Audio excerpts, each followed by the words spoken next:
मधुबन के बाबा मुरली वाले, आपका क्या कहना, आपका क्या कहना। ओम शांति। आज बुधवार 13 सितंबर 2023 के ईश्वरीय महावाक्य। आज मीठे मीठे बाप दादा बोले बच्चों से, मीठे बच्चे, तुम्हारा किसी से भी वैर नहीं होना चाहिए, क्योंकि तुम हो सबके कल्याणकारी। वैर रखने वाले को हाफ कास्ट ब्राह्मण कहेंगे। बाबा क्या बोले बच्चों से? बाबा बोले, मीठे बच्चे, तुम्हारा किसी से भी वैर नहीं होना चाहिए, क्योंकि तुम हो सबके कल्याणकारी। वैर रखने वाले को हाफ कास्ट ब्राह्मण कहेंगे। प्रश्न, कौन सी स्मृति बुद्धि में सदा रहे तो निर्भय बन जाएंगे? उत्तर, सदा स्मृति में रहे कि हम सचखंड के मालिक देवी देवता बन रहे हैं। शरीर को कोई मारता भी है, लेकिन आत्मा को मार नहीं सकता। गोली शरीर को लगती है। मैं आत्मा तो जा रही हूँ बाबा के पास, हमको क्या डर है? हम बैठे हैं, छत गिर जाती है, हम बाबा के पास चले जाएंगे। इसमें डरने की कोई बात नहीं, ऐसा निर्भय बनना है। गीत। माता ओ माता, तू है सबकी भाग्य विधाता। ओम शांति। बच्चों ने जगदम्बा की महिमा सुनी। अब मनुष्य तो सिर्फ गाते रहते हैं। जगदम्बा के मेले लग रहे हैं। यह फिर है संगम। बच्चों का बाप के साथ मेला। बाप है तो माँ जरूर है। भारत में जगदम्बा की जीवन कहानी कोई भी जानते नहीं। जगत को रचने वाली अर्थात जगदम्बा। जगदम्बा के मंदिर भी हैं। अभी तुम बच्चों को समझ मिली है, ज्ञान का तीसरा नेत्र मिला है। अभी तुम बच्चे जानते हो, जिसका यादगार बना हुआ है वह जरूर सृष्टि के संगम पर आए होंगे। इनको जगदम्बा कहा जाता है। जगत पिता प्रजापिता भी है ना। इस बेहद ड्रामा का आदि मध्य अंत क्या है और मुख्य एक्टर्स कौन से हैं, यह कोई नहीं जानते। हीरो हीरोइन भी एक्टर होते हैं ना। सिर्फ दो नहीं होंगे, जरूर उनकी सेना होगी। जगदम्बा की भी सेना होगी। उनको शक्तियाँ भी कहा जाता है। शक्ति सेना नामी ग्रामी है। शक्ति कहाँ से आई? जरूर सर्वशक्तिमान परमपिता परमात्मा से ही शक्ति ली होगी। यह तो सब मानते हैं। ऊंचते ऊंच भगवान है, उनको ही सत श्री अकाल कहते हैं। अकाली जो होते हैं वह निराकार को मानने वाले होते हैं। सिख ग्रंथी गुरु नानक को मानते हैं, कहते हैं गुरु नानक देव हैं। उनकी जो पीढ़ी होती है, उनके 10 बादशाहों के नाम भी भिन्न भिन्न हैं। कोई का सिंह, कोई का दास, कोई का चंद भी नाम होगा। सबके नाम भिन्न भिन्न हैं। और अकाली जो है वह अकाल मूरत को मानते हैं। सत श्री अकाल, यह किसकी महिमा की? परमपिता परमात्मा की। तो सिद्ध करते हैं सत्य सिर्फ एक श्री श्री अकाल मूरत परमात्मा ही है। तुम कह सकते हो सत्य श्री अकाल, तुम उनको जानते हो।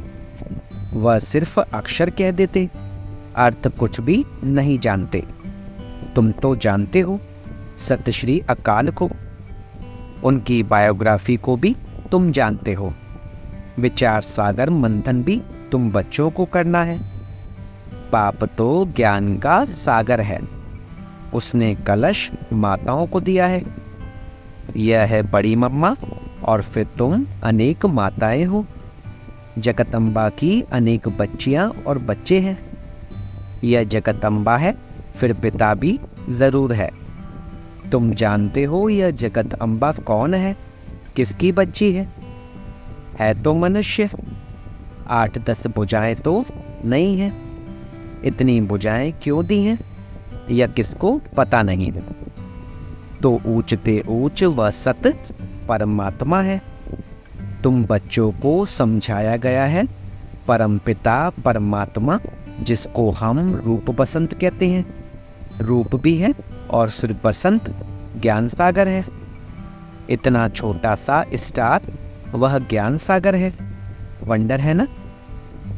बच्चों को समझाया है बाप है बिंदी रूप, उसमें बरोबर सारा पाठ है। भक्ति मार्ग में भक्तों की भावना पूरी करते हैं। यह सारी ड्रामा में नोंद है। जिस समय जिसकी जो भावना है वह ड्रामा में पहले से ही नोंदी हुई है। तुम्हारी यह पढ़ाई भी ड्रामा में नोंद है। जो पाठ रिपीट हो रहा है, समझने की बात है ना। तुम अच्छे रीति समझा सकते हो। ऊंचते ऊंच भगवान सब कहते हैं। वह है निराकार, निर्भय, निर्वैर। उनका कोई के साथ वैर नहीं है। तुम्हारा भी कोई के साथ वैर नहीं है। तुम सबके कल्याणकारी हो। अगर किसका वैर है तो उनको हाफ कास्ट कहेंगे, आधा शूद्र आधा ब्राह्मण। यह विकारों की खाद कंप्लीट निकल जाएगी, तब सच्चा ब्राह्मण कहेंगे। अभी तो आधा आधा है। कलयुगी तमोप्रधान संस्कार भरे हुए हैं, वह निकलने हैं। अभी तुमको न देवता न शूद्र, बीच का ब्राह्मण कहेंगे। वह भी संपूर्ण नहीं बने हो। जगदम्बा को देवता नहीं कहेंगे। जगदम्बा जब संपूर्ण बन जाती है उसके बाद देवता बनती है। अभी ब्राह्मण है। ब्रह्मा की बेटी सरस्वती है, परंतु यह कोई नहीं जानते। ब्रह्मा कब आया? जो मुखवंशावली रचना रची, उसको ही शक्ति सेना कहा जाता है। तो तुम जानते हो वह ऊंचते ऊंच पाप परमपिता परम धाम में रहने वाले हैं। फिर सूक्ष्म वतन में है ब्रह्मा विष्णु शंकर। प्रवृत्ति मार्ग होने कारण वह भी युगल दिखाते हैं। विष्णु को पूरा युगल दिखाते हैं। यह सब बुद्धि में रहना चाहिए। मनुष्य कहेंगे हम एक्टर हैं, तो मनुष्यों को ड्रामा के आदि मध्य अंत का मालूम होना चाहिए ना। ऊंचते ऊंच भगवान कौन है? ब्रह्मा विष्णु शंकर कौन है? क्या और भी 8-10 भुजा वाला कोई है? नहीं, यह सब चित्र फालतू है। ब्रह्मा की 100 भुजा दिखाते हैं।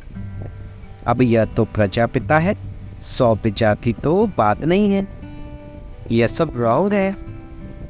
राइट वास्तव में क्या है वह भी समझना चाहिए। ऊंचते ऊंच भगवान जो परम धाम में रहते हैं है स्टार।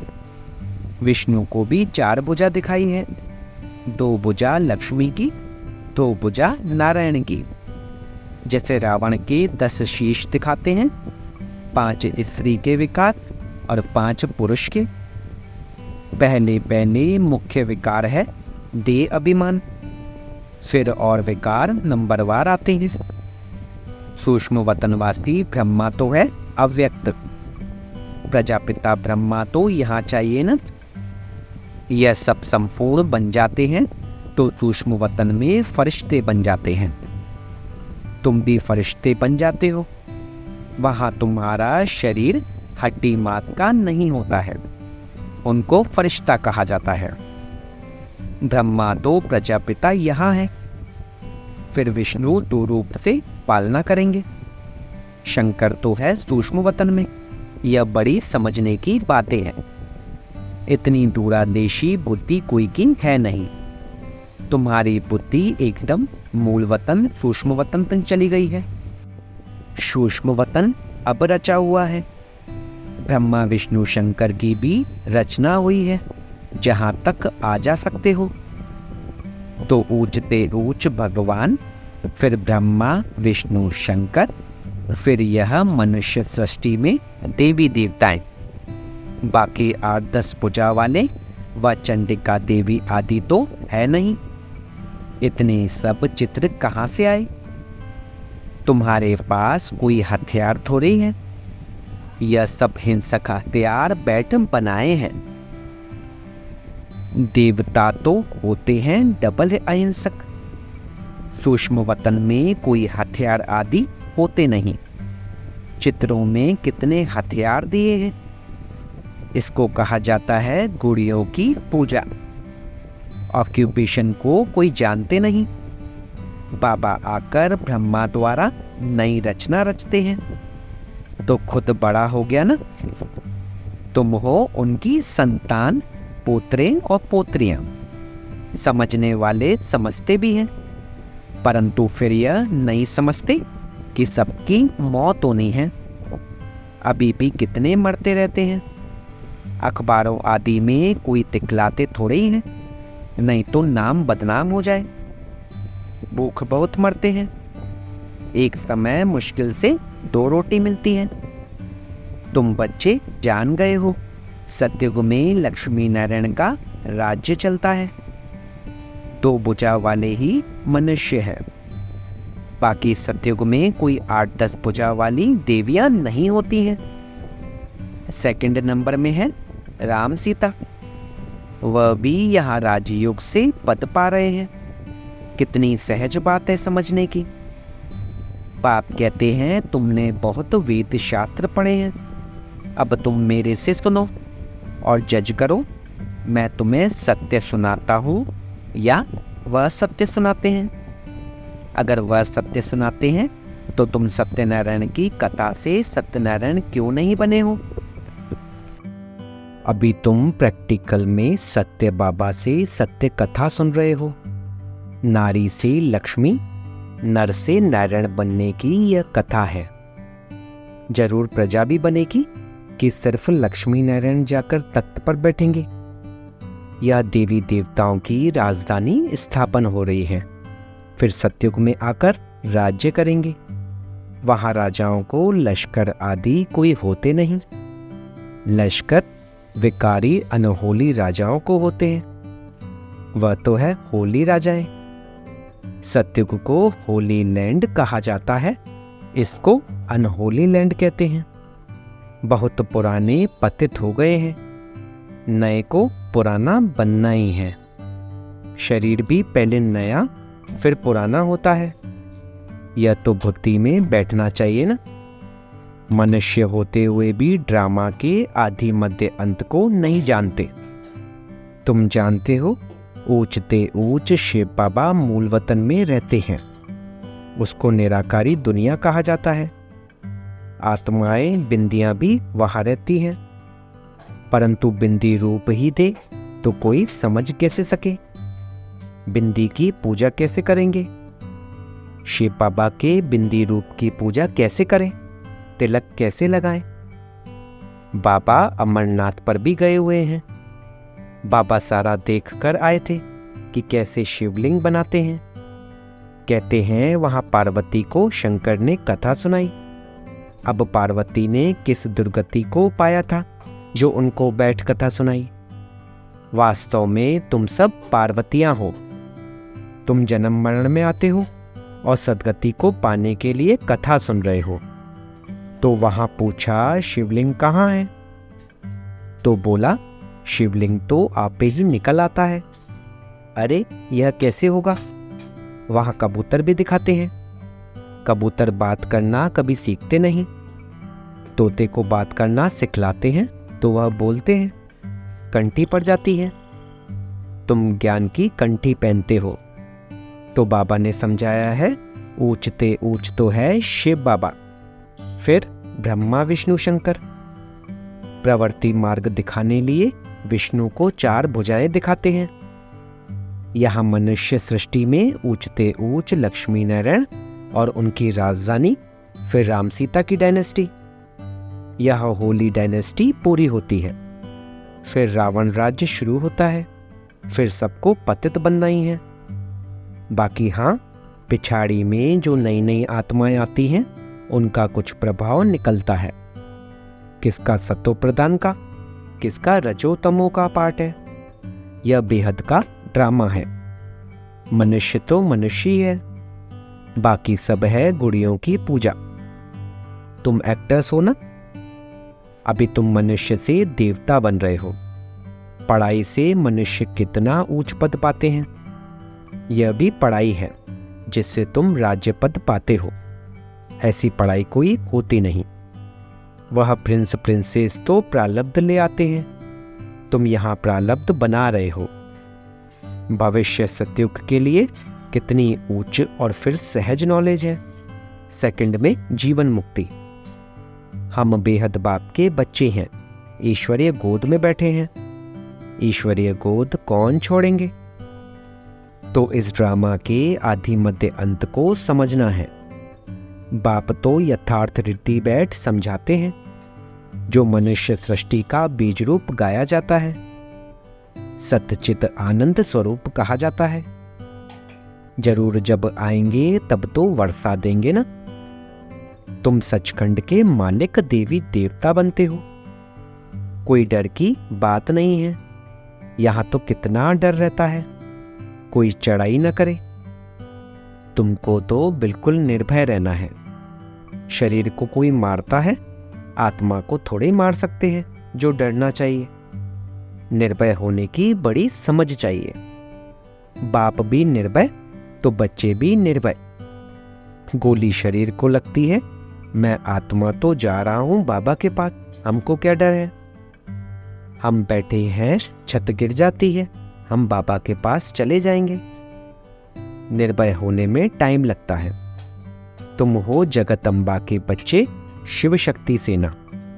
एक की तो महिमा नहीं है, तुम भी साथ हो। यह कमांडर है, तुमको रूहानी ड्रिल सिखलाते हैं, तुम उनके बच्चे हो। तुम हो लकी सितारे, यह सरस्वती भी लकी सितारा है। ब्रह्मा की बेटी है ना, उस ज्ञान सूर्य का चंद्रमा तो यह ब्रह्मा है। परंतु यह मेल होने कारण माता पर कलश रखा जाता है। अच्छा, मीठे मीठे सिक्के लदे ब्रह्मा मुख वंशावली ब्राह्मण कुलभूषण स्वदर्शन चक्रधारी बच्चों प्रति माता पिता बाप दादा का दिल व जान सिकवा प्रेम से नंबरवार पुरुषार्थ अनुसार याद प्यार गुड मॉर्निंग नमस्ते। रूहानी बाप की रूहानी बच्चों को नमस्ते। हम रूहानी बच्चों की रूहानी बाप दादा को सिकवा प्रेम से नमस्ते नमस्ते नमस्ते बाबा, शुक्रिया बाबा, शुक्रिया। धारणा के लिए मुख्य सार। पहला, कलयुगी तमोप्रधान संस्कारों को निकाल सच्चा ब्राह्मण बनना है, किसी से भी वैर नहीं रखना है। दूसरा, निर्भय बनने के लिए आत्म अभिमानी रहने का अभ्यास करना है। हम शिव शक्ति सेना है, हमें तो सचखंड का मालिक बनना है, इसी नशे में रहना है। वरदान, कलयुगी वायुमंडल में रहते हुए उसके वाइब्रेशन से सेफ रहने वाले स्वराज्य अधिकारी भव। स्वराज्य अधिकारी उसे कहा जाता जिसे कोई भी कर्मेंद्रियां अपनी तरफ आकर्षित न करे, सदा एक बाप की तरफ आकर्षित रहे, किसी भी व्यक्ति व वस्तु की तरफ आकर्षण न जाए।